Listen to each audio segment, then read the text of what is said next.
Hi குட்டீஸ், welcome back to our channel. இன்றைக்கி நம்ம பார்க்க போகிறது ரத்தம் தான் பார்க்க போகிறோம். நம்ம உடம்புல எப்படியெல்லாம் ரத்தம் உருவாகி இருக்குது அப்படிங்கிறத நான் முதல்லையே போட்டிருக்கேன். அந்த வீடியோ உங்களுக்கு டிஸ்கிரிப்ஷன் பாக்ஸில் வைக்கிறேன்.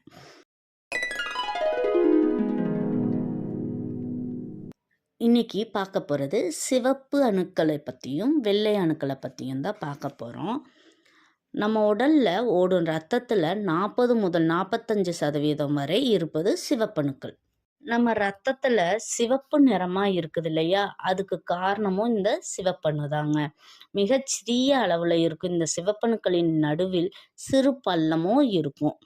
இந்த சிவப்பணுக்குள் ஹீமோகுளோபின் என்கிற வேதிப்பொருள் இருக்குது. ஒவ்வொரு ஹீமோகுளோபின் மூலக்கூறிலும் 4 இரும்பு அணுக்கள் இருக்கும்.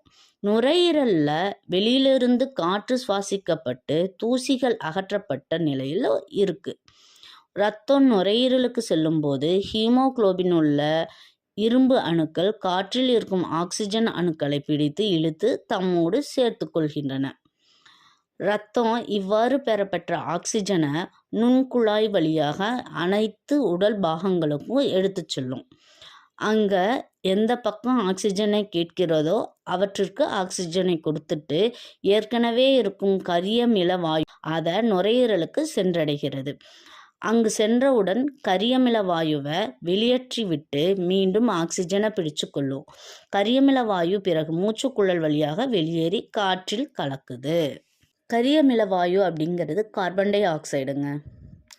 முக்கியமான இந்த நிகழ்ச்சி ஒரு மனிதன் உருவான நாள் தொடங்கி ஒரு நொடி கூட நிற்காமல் நடக்குது.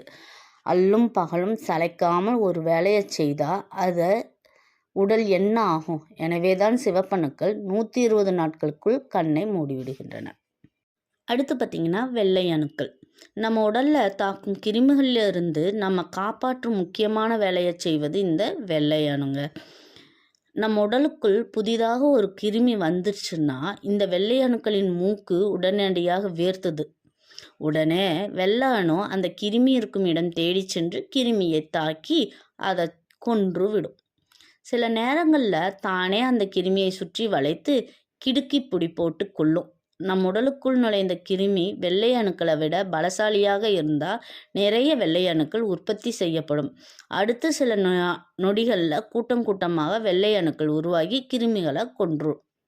வெள்ளை அணு எவ்வளோ இருக்குன்னு தெரியுமா? ஒரு சொட்டு ரத்தத்தில் 7000 முதல் 10,000 வெள்ளை அணுக்கள் இருக்கும். வெள்ளை அணு ரொம்ப அதிகமாக இருந்தால் ரொம்ப பிரச்சனைகளும் வரும். ரொம்ப கம்மியாக இருந்தாலும் பிரச்சனைகள் வரும். அடுத்து பார்த்திங்கன்னா பிளாஸ்மா. இது ரத்தத்தில் இருக்கிற பிளாஸ்மா. இது ஏறக்குறைய 90% தண்ணீரால் தான் இருக்கும். ஆனால் அதை வெறும் தண்ணீர் தானே என்று நினைக்கக்கூடாது. ஒரு நதியில் மீன்கள் துள்ளி திரிய வேண்டும் என்றால் நிச்சயம் அதில் தண்ணீர் இருக்கணும் இல்லையா? அது மாதிரி தாங்க ரத்தமும். நம்ம உடம்புல முழுக்க சுற்றி சூழலை வேணும் அப்படின்னா இந்த பிளாஸ்மா மிக மிக முக்கியமான சிவப்பணுக்கள் வெள்ளை அணுக்களை நம்ம உடல் முழுக்க கொண்டு செல்வது இந்த பிளாஸ்மா தாங்க. பிளாஸ்மாவில் கரைந்த உப்பு, கால்சியம், சோடியம், மெக்னீசியம், பொட்டாசியம் போன்ற தாதுக்களும் இருக்கும். நம்ம உடலுக்குள் படையெடுக்கும் கிருமிகளை கொல்ல வெள்ளை அணுக்களை வேண்டிய இடத்துக்கு எடுத்து செல்வது இந்த பிளாஸ்மாவோட வேலை தாங்க.